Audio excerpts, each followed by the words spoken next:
What's up, YouTube? It's your boy, the Texican. If you've ever watched this channel, which I can pretty much at this point guarantee you haven't, you'll know me as a programmer. But I'm also a dirt biker. Surprise, surprise. But many facets of life we have. I don't even know if that makes sense, but you know what I mean. Anyways, today I want to talk about my new SSR 300. So, what about me? Other than being a programmer, I also grew up on a dirt bike. I grew up on two strokes. Mainly grew up on a 125. Then I graduated to a 250R. It was a Honda 03 CR2R thing. May not have been the Screaming Eagle, but it was definitely the Fighting Falcon, Levy Ronnie Mac. Anyways, never had a four-stroke before. Never really been a fan of four strokes. Always been a two-stroke guy. Quit racing probably when I was about 17. Stopped riding really last time when I was about 22. So it's been a few years since I've really done anything on a motorcycle. And I feel like getting back into it around October of last year. It was on my birthday. I figured, what the hell, might as well buy another dirt bike.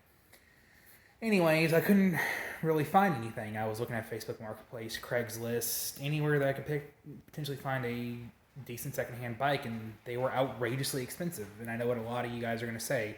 Use crappy Japanese bike versus new Chinese bike. Most of you guys are going to take a new Japanese bike over that, and that's fine. For me, though, the price didn't really justify the means. Everything, even the two strokes are outrageously expensive. 250Fs, 450Fs, even Roland chassis were outrageous. $2,000 for pretty much a Roland chassis, plus it needing $2,000 worth of work. By the time you put that in, to put in the work, get the parts, everything, you're pretty much spending probably $6,000 on a bike, on a Japanese Yamaha KTM, whatever you want. And before anyone drops a comment, yes, I know KTM is not a Japanese bike. It's a European bike. I used to have one. I know. There we go. Anyways. So I started scouring the internet, seeing if the Chinese technology improved any. Because I remember back in the day when the Chinese dirt bikes came out, everyone was taking like the Apollo dirt bikes, which are, they're toy dirt bikes. They're just go out there in the field and play with. Anyways, I was kind of searching around, and I found out about SSRs. Well, kind of did a little bit of Google research on them, played around, went and looked at one, played around on one a little bit, and they're decent bikes. I mean, they're not motocross bikes. I was really looking for a motocross bike, but I couldn't find one. So I came across these SSRs, like I said. I found one in Conroe, Texas at a shop called Playing Around Motorsports, and I sat on it, fell in love with it. It felt like sitting on a KTM 250 with a saggy suspension. So I went ahead, picked it up for about $5,000 out the door. I financed it.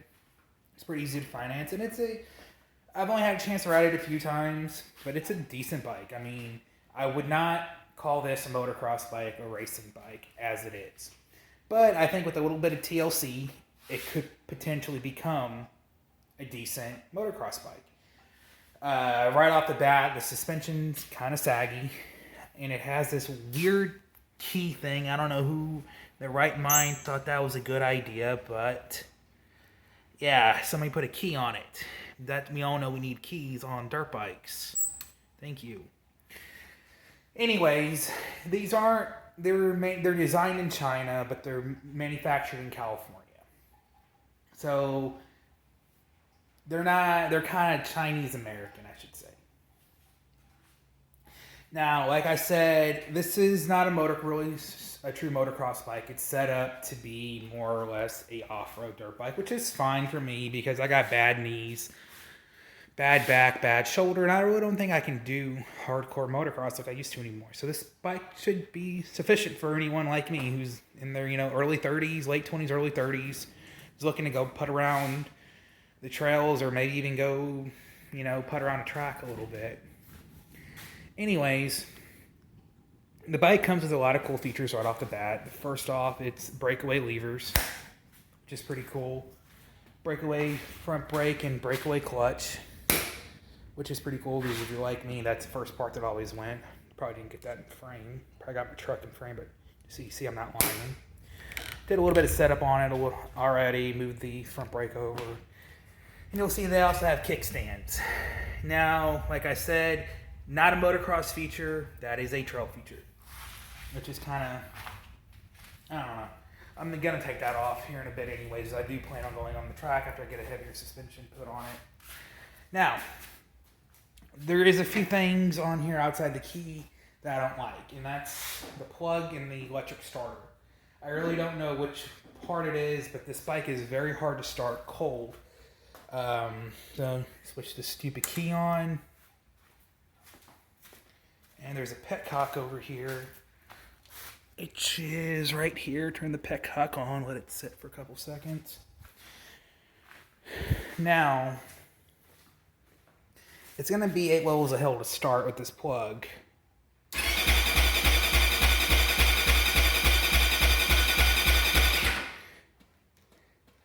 I heard a few guys on YouTube, what they do is they put a hotter plug in there. I don't know if you can hear me over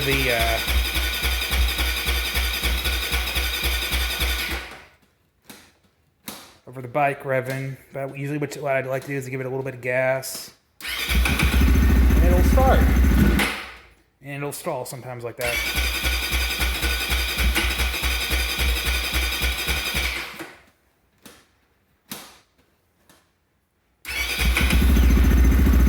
Now, as you can see, it sounds pretty cool, but as we all know, most riders don't care about the way a bike sounds. They care about how it runs and performs.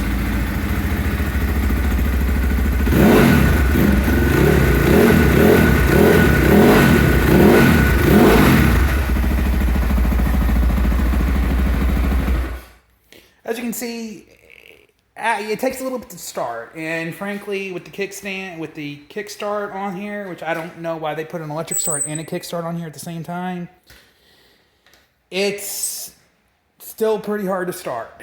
And when it's cold, it is hard to start, and there is a choke valve on there, and I know all that. I'm not getting into that.